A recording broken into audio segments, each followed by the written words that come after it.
What's going on, everybody? Welcome back to Z Sports and Entertainment. I am Z, coming to you from the basement. Tonight, we gonna talk about some baseball, MLB. I haven't made a baseball video since the Astros won the World Series. Again, congratulations to the Astros, Dusty Baker, the whole Astros organization. It's a new season. A lot of same faces and new places. Is a lot took place this off season. Big names on to new destinations.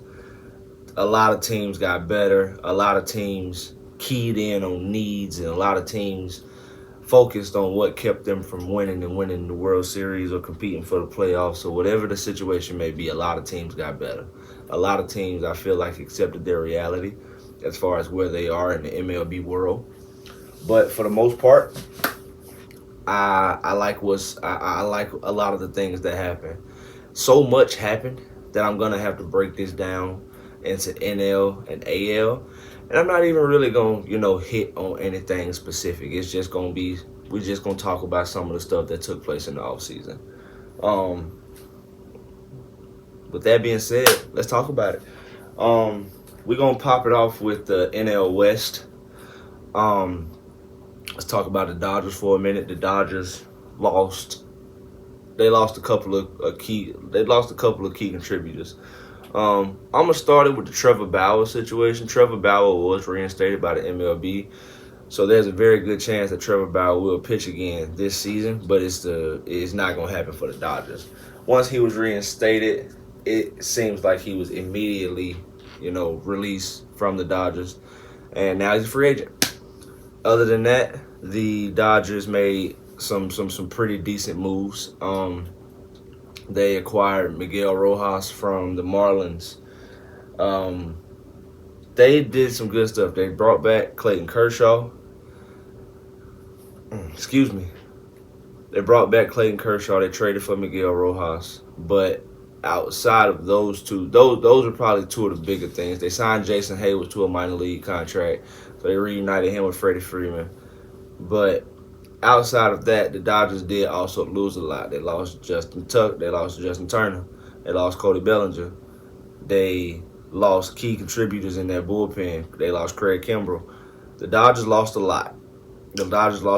But again, it's the Dodgers. If anybody can bounce back from what they lost Trey Turner. How can I forget Trey Turner?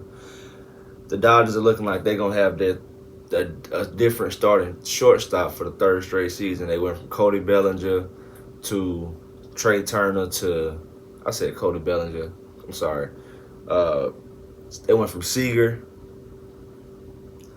To Turner. Now it looks like Rojas. They still got other guys who can play the position. Gavin Lux. They still got Chris Taylor. So, But other than that, I think the Dodgers are going to be the Dodgers. They're going to be competitive. They're going to be good. They're going to be right there in the top of the West competing for a pennant. I mean, the Dodgers are the Dodgers. The other hot commodity out West, the San Diego Padres. Good Lord. I don't even know where to start. You get Tatis back. You sign Xander Bogaerts. You still got Juan Soto. You still got Manny Machado. That team just overall got better. The San Diego Padres are a team that I would genuinely fear going into next season, just because they spent money with recklessly to the point where we have to win. And I get the mindset, I get the mentality, because in the division with the Dodgers, and we've seen what they've done over the years as far as signing Freddie Freeman, acquiring Mookie Betts. I mean, the Dodgers will do whatever they can to get players. And I like it. I like the fact that it's rubbing off on other teams. I like the fact that the other teams are saying, I'm sick of this shit. So if you can't beat them, join them. And then maybe when we join them, we might be able to beat them. Who knows? But I really like what the Padres have done this offseason. In my opinion, I'm not going to get too much into predictions, because I am going to do a predictions video for the MLB. But in my opinion, I think the Padres have overtaken the Dodgers as, the top team in the West. I could be wrong, but I don't think I am. Another team in the West, the Giants. The Giants made a lot of moves. They made a lot of moves. They made a lot of different signings. They got a lot of different guys. And it's. I mean, the Dodgers did. I said the Dodgers. The Giants did good this offseason. They. Give me a second. I got it somewhere right here. I'm just trying to find it. That's all, guys. But the Giants. The Giants, they signed Michael Conforto. They signed Ross Stripling.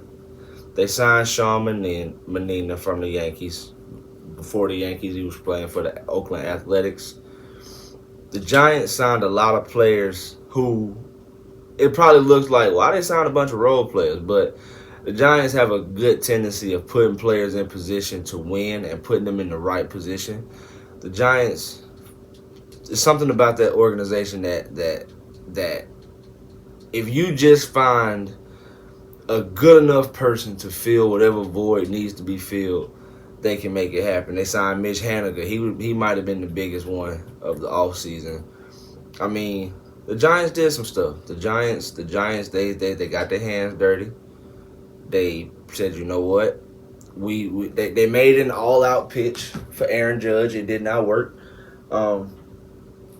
They offered him as much money as they possibly could. Then after that, the Carlos Correa situation, we're going to talk about that in a little while, and also in the AL video. But the Giants are making moves to stay competitive.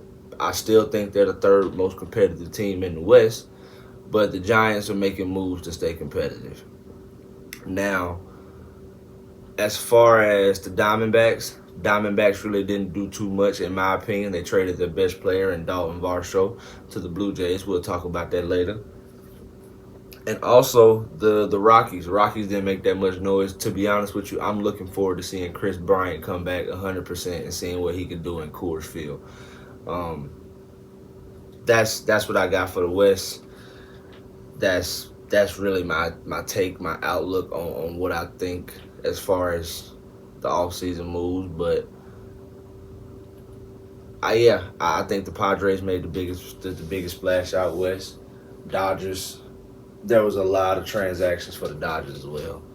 I'm curious to see what the Dodgers do with their closing role, but we'll see. Let's move on to the Central. Central, I don't really have much. I was very impressed with what the Cubs were able to do. They were able to. They did a lot. They signed Cody Bellinger from the Dodgers. They were able to get Dansby Swanson from the Braves, and that just broke my heart. I can sit here all night and talk about how much I'm gonna miss Dansby, but went to the Cubs. Had a nice little backstory as far as him being able to play for his grandfather's two favorite teams. So I understand. You won a World Series in Atlanta.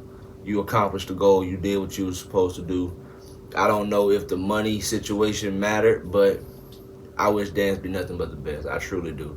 So you got Bellinger, you got Dansby.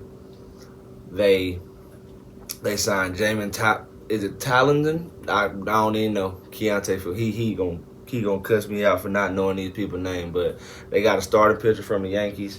The Cubs had a damn good offseason. I can't wait to see if they are able to turn it around with what they got.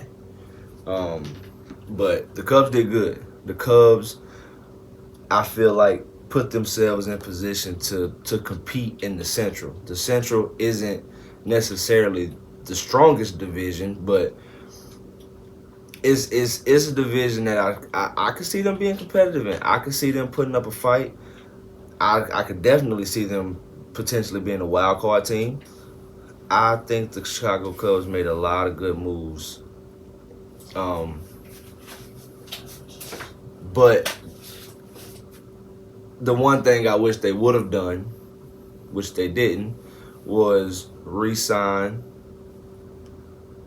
I really wanted them to re-sign Wilson Contreras. Seeing him leave, that kind of sucked. just solely because he had become the foundation in Chicago. And although he went somewhere great and somewhere I feel like he'll flourish, I just don't necessarily know if they'll be able to fill that catcher void anytime soon. Wilson Contreras is a bat. Yes, he does have some defensive flaws, but what he can bring in the middle of that lineup with a Cody Bellinger, with a Dansby Swanson, uh, with the guy who I don't know his name, but with number 27 who was in contention for NL Rookie of the Year, I feel like they could have did a lot of good things. Not taking away from whoever replaces him, but Wilson Contreras was turning into one of the best catchers in the game. Outside of the Cubs, the only other team to really make any moves was the Cardinals. The Cardinals are the team that was able to get Wilson Contreras. So he's staying in the division. He's going to be able to play in Wrigley a lot. He's going to see a lot of his former team. And filling the void of Yadier Molina is going to be tough. That's no easy job. That's no easy role. I wouldn't wish that on my worst enemy because Yadier Molina, as we all know, has held it down in St. Louis for as long as we all can remember. But Wilson Contreras is the guy now. Hopefully him, Goldie, Nato, hopefully they can. I like the Cardinals. I got the Cardinals coming out of the Central.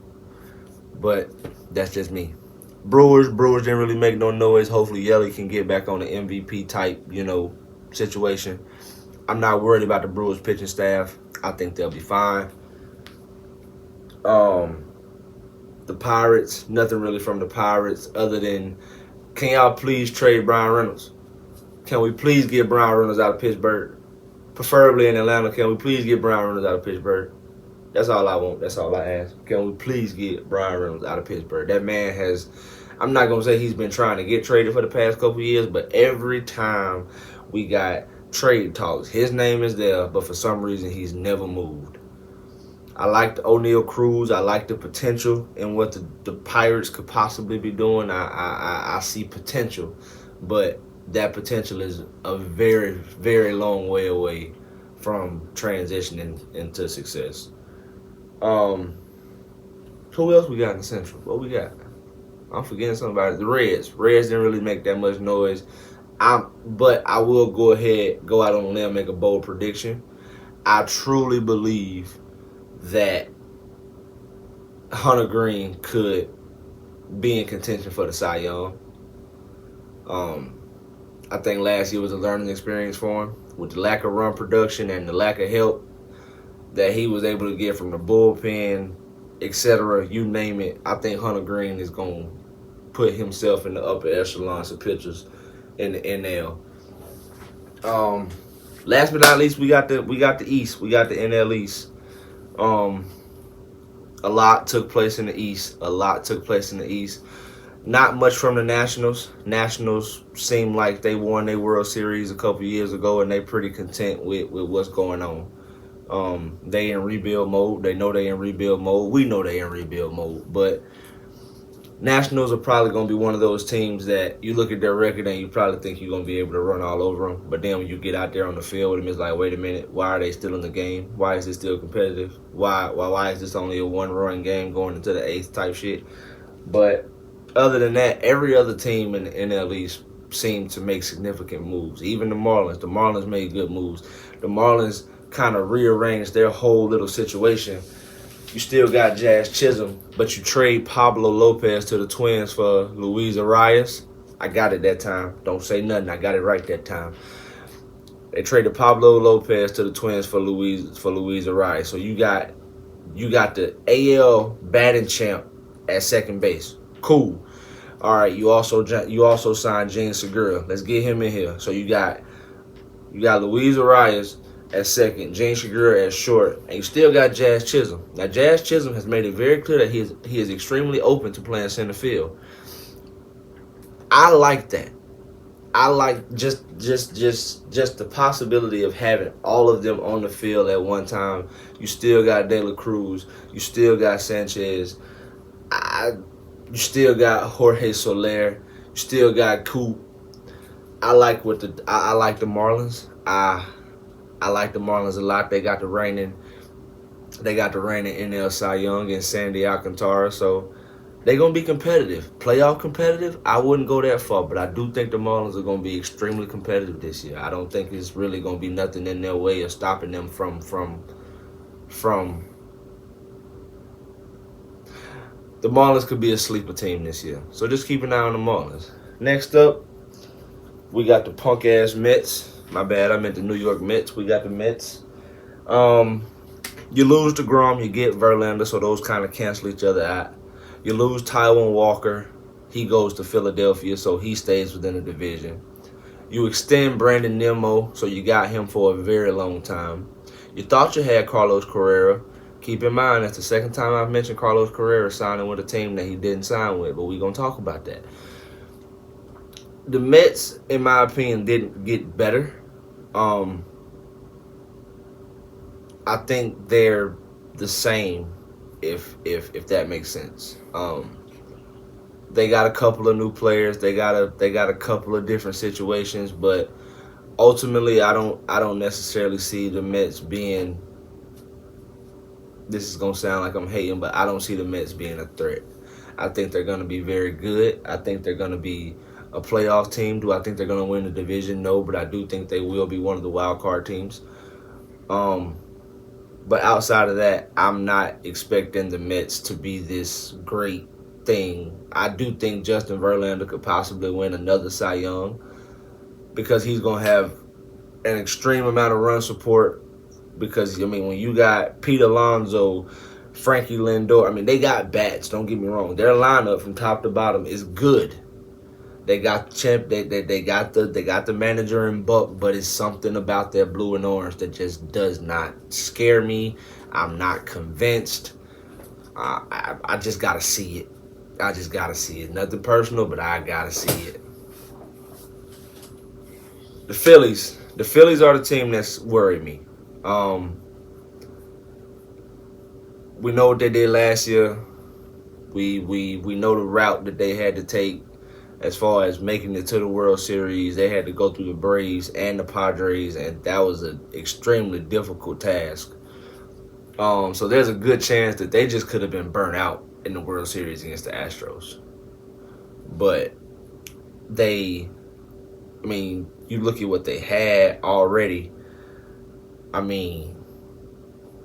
Reese Hopkins, it's bad for the Braves fans when it comes to the Phillies. They make Trey Turner one of the highest paid players ever. Yes, you're probably not going to have Bryce Harper till the middle of the season.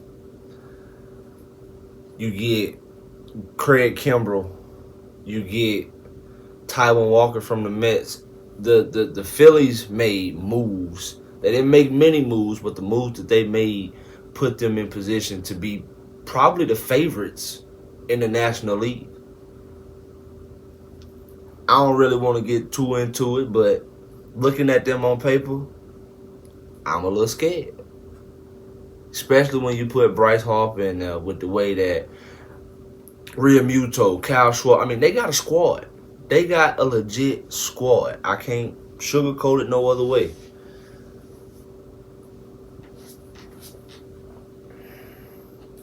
All bias and favoritism aside, I still don't have them winning the East. Last but not least, we got to talk about my Braves. I saved them for last. Best for last. But anyway, Braves. Most disappointing thing of the offseason was seeing Dansby go. That hurt. We lost two of our faces in the past two off seasons. So that's a little hard to deal with. That pill is very hard to swallow. It's still going down very slowly, if I'm being honest with you. But I see the vision. I see I see what Alex and the rest of the front office and I see what they're doing. I get it. I don't necessarily understand the Sean Murphy trade. I was a huge fan in William Contreras. He was the DH All-Star starter last year. Granted, he did have some plate deficiencies, but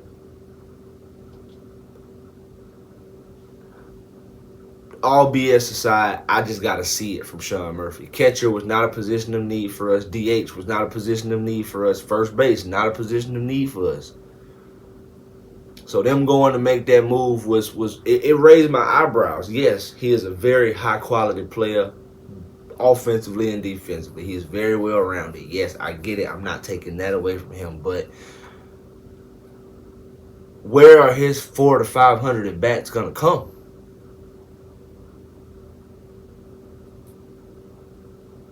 Darno isn't a defensive liability behind the plate. Who starts at catcher? Do you platoon left field with Rosario and Ozuna? Who's DH? It's so many questions with a team. Like, don't get me wrong, these are good problems to have. And don't even get me started on the rotation, because we got 7 people fighting for 5 spots. That's gonna be tough. That's gonna be tough. Bullpen, hopefully Iglesias can step right into that closer role and fill in seamlessly. I'm still hoping that the Braves make a move for Will Smith, because I would love to see him back in the Braves uniform. But all in all BS aside, with the talent, with the people that we got, top to bottom, I think the Braves are going to win the East again. I do. I do think this season is going to be more difficult than the previous seasons, but I got the Braves winning the East, all bias aside. So just off this video alone, my 3 division winners are the San Diego Padres, the Atlanta Braves, and the St. Louis Cardinals. I'm not going to get into the wild cards. I'm not going to get into all that yet, because, again, that's coming. We're going to talk about that. But right now, that's what we got. If I missed anything, y'all, please feel free to let me know. Please comment, all of that. I accept all feedback. I appreciate y'all for listening. I love y'all. More coming. Just stay tuned. It's coming. It's coming. I appreciate y'all for watching, man. If you haven't already, subscribe, like, comment, and share. I am Z. This is The Basement.